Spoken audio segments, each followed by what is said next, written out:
Atenção! Vai começar agora uma teleaula de ensaios de materiais do curso profissionalizante. Este módulo tem um total de 25 aulas. Hoje, você vai assistir a teleaula número 23. Bons estudos!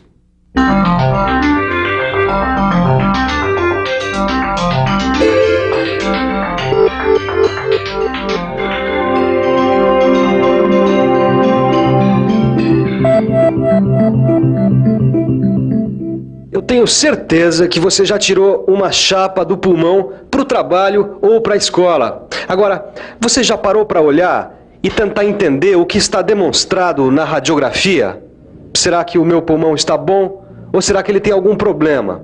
Bom, para observar uma radiografia e fazer esse tipo de análise, só sendo um especialista. E a mesma coisa acontece na indústria, porque existe a radiografia industrial, que é o assunto da nossa teleaula de hoje. Na teleaula de hoje, você vai conhecer alguns conceitos básicos da radiografia industrial.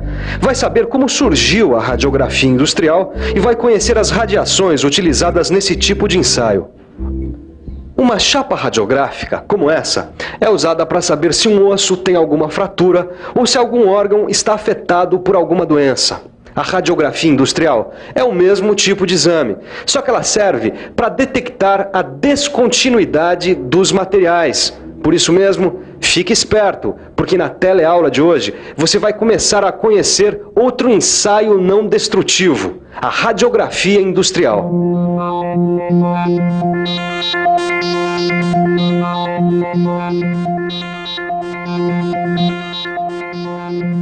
E aí, Ed? E aí, Nilza, tudo bom?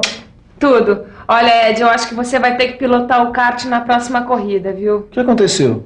Olha só, caí na minha casa, depois fui pro hospital, chegando lá o médico examinou, pediu uma radiografia numa daquelas máquinas de fazer raio-x, resultado, luxação. Ainda bem que não quebrou nenhum osso, hein? Sabe que essa história da radiografia na sua mão me fez lembrar daquele caso? É? Do que você tá falando? Você lembra do Rafinha? Que bateu o kart porque quebrou a barra de direção? Então, existia um problema interno que foi impossível detectar com um exame simples. Então a barra de direção teve que passar por um ensaio por radiografia. Ed, eu acho que você pirou. Não, Neuza, o que eu tô querendo dizer é que a radiografia industrial utiliza o mesmo princípio da radiografia dos hospitais. O material que vai ser ensaiado é colocado entre uma fonte emissora de radiação e um filme. Uma parte dos raios emitidos é absorvida pelo material e a outra vai atravessar o material e sensibilizar o filme, produzindo nele uma imagem do material ensaiado. Como a radiografia da minha mão? Aparentemente sim, só que a radiografia industrial usa doses de radiação 10 vezes maiores que a utilizada pela radiografia na sua mão. Nossa, que perigo! Você já viu então que a segurança é um dos fatores mais importantes nesse ensaio, né? Ô Silva, eu ainda não entendi uma coisa. Pra que tirar a radiografia de um material, hein? Isso é fácil de entender, Caio. Imagine um gasoduto transportando gás sob alta pressão em uma refinaria. Pois bem, esse é o tipo de coisa que não pode falhar nunca. Se uma solda não estiver adequada, ela não vai resistir à pressão. Não resistindo à pressão, pode haver um vazamento. Claro. E com isso, provocar um acidente de grande monta. Guardadas as devidas proporções, é como se o material de uma panela de pressão apresentasse defeito. É perigoso, né? É sim. Para evitar acidentes, a gente precisa ter certeza de que não há defeito nos produtos. Por isso, a gente usa os ensaios não destrutivos, como no caso da radiografia, dependendo do uso que o produto vai ter. Companheiro, diz pra gente, você já precisou tirar uma radiografia? Sim. De que parte do corpo? Da cabeça, do fêmur, da coluna, do braço. Pulmão e estômago. Da cabeça. Pulmão. Todo mundo sabe que a radiografia é muito importante para o corpo humano. O que ninguém imagina é que ela é muito importante também para a indústria metalmecânica. E pensar que tudo começou por acaso. Em 1895, o professor William Conrad Röntgen pesquisava a fluorescência causada por raios catódicos numa folha de papel recoberta por uma película de sal de bário. Sem querer, ele esqueceu de retirar uma caixa de papelão que protegia a ampola de raios catódicos. Então, ele percebeu que mesmo assim ocorria a fluorescência na película de sal de bário. Se você não se lembra o que são raios catódicos, tá aí uma ótima chance para ficar por dentro.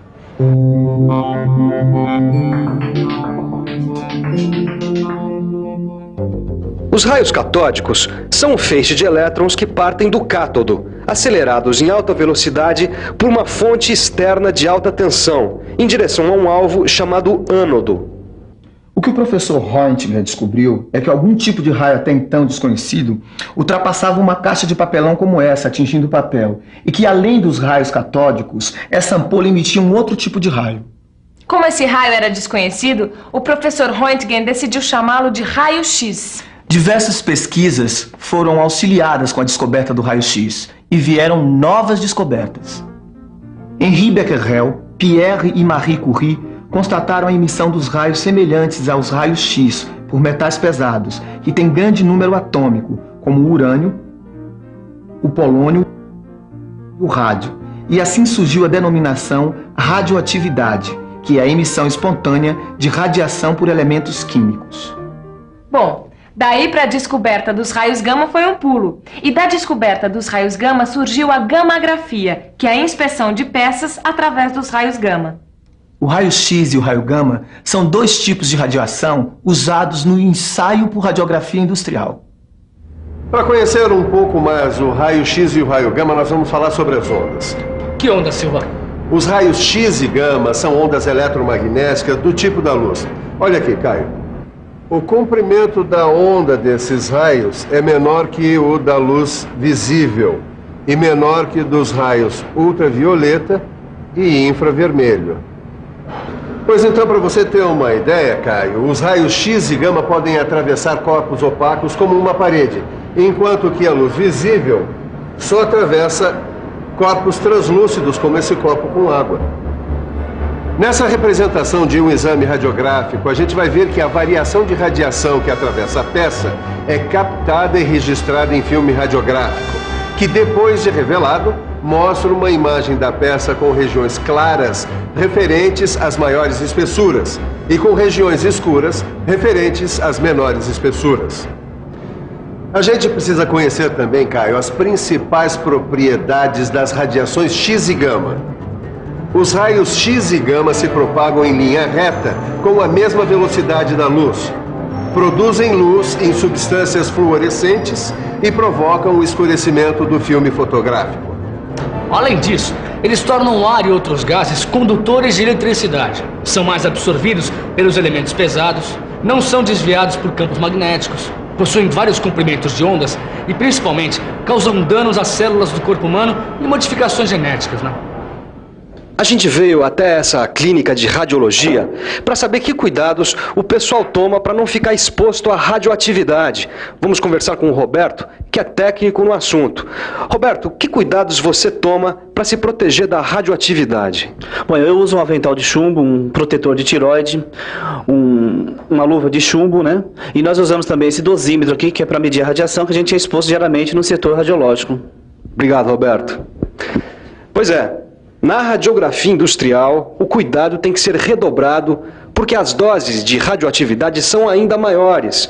Por isso, é importante a gente conhecer a geração do raio-x. O átomo é constituído de núcleo, com seus prótons e nêutrons, mais a eletrosfera. O raio-x é gerado quando os elétrons de um cátodo são acelerados em direção a um ânodo. Esses elétrons penetram na eletrosfera do metal do ânodo, causando sua instabilidade com grande liberação de calor e de ondas eletromagnéticas, que são os raios-x. Este é o tubo de Coolidge, um dispositivo usado para gerar raios-x. Ele é composto de uma ampola de vidro com alto vácuo que contém um cátodo feito de um filamento aquecido e um ânodo feito de um metal com alto ponto de fusão.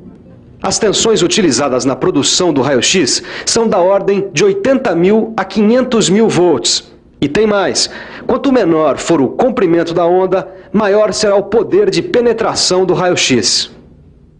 Ed, vamos ver o que a gente descobre sobre a geração dos raios gama.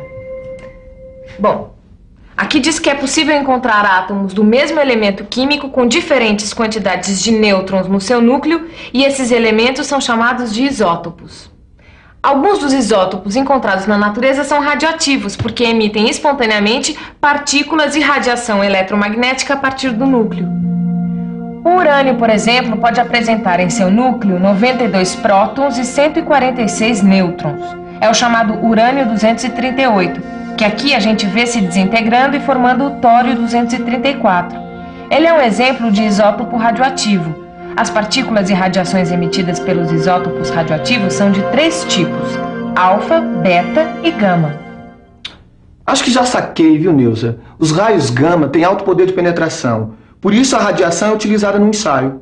Além disso, Ed, olha só, existem 2 tipos de isótopos, os naturais e os artificiais. Os artificiais, que são usados na gammagrafia, são produzidos nos reatores nucleares. É isso aí, ó. Os núcleos desses isótopos se desintegram constantemente. Por isso é importante a gente conhecer alguns valores, como, por exemplo, a meia-vida de um isótopo radioativo. E meia-vida é um termo usado para designar o tempo necessário para a atividade da fonte radioativa chegar à metade do seu valor inicial com a desintegração. Olha aqui, ó. O cobalto 60 tem meia-vida de 5 anos, 3 meses e 18 dias. O irídio 192 tem meia-vida de 75 dias. E o césio 137 tem meia-vida de 33 anos. Acho que sem isso aqui não tem ensaio não, né, Silvano? Não tem mesmo. Aliás, Caio, eu acho que está numa boa hora para a gente falar sobre o filme para radiografia. Vamos lá. Que, por sinal, é muito parecido com esse aqui, o de fotografia. A única diferença, Caio, é que ele é recoberto por uma emulsão de sais de prata dos 2 lados. Pois bem, depois que o filme é exposto à radiação, os grãos dos sais de prata reagem quimicamente quando entram em contato com o revelador e se transformam numa prata metálica enegrecida. E essa prata enegrecida constitui a imagem na chapa radiográfica, é isso? Exatamente. Agora, para escolher o filme que vai ser usado, é preciso levar em consideração o tipo de ensaio que vai ser realizado, como a densidade radiográfica, que é o grau de enegrecimento registrado no filme, em função da exposição. O contraste de imagem, que é dado pela diferença de densidade entre as regiões do filme. A velocidade, que é a taxa em que ocorre a sensibilização dos grãos dos sais de prata. Filmes com grãos maiores precisam de menos tempo de exposição. E a granulometria, que é o tamanho dos grãos dos sais de prata da emulsão. Grãos menores significam mais nitidez.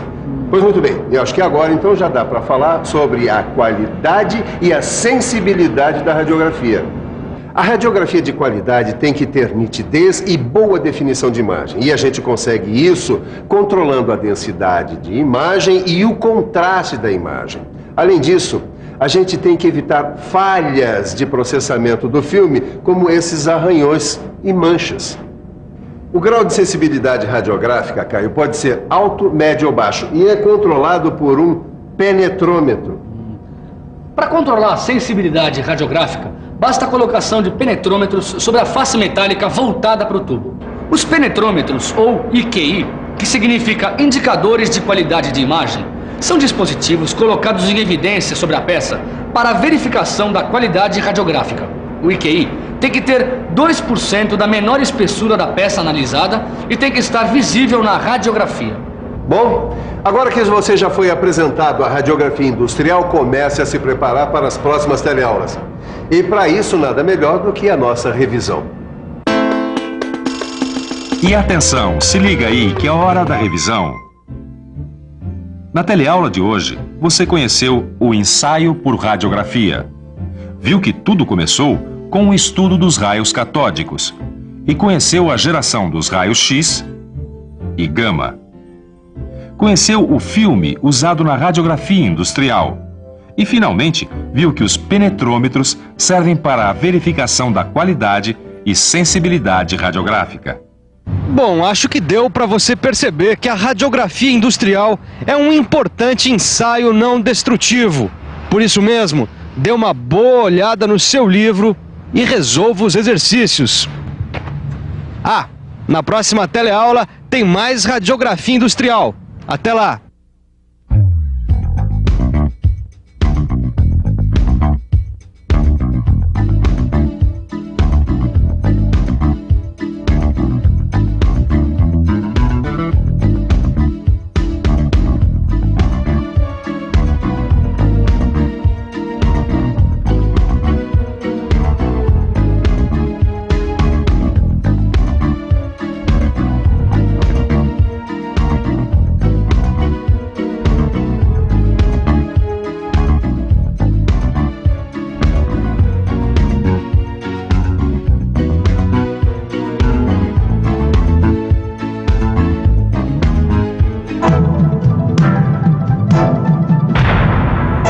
Telecurso 2000, um programa de educação do Sistema Fiesp e da Fundação Roberto Marinho.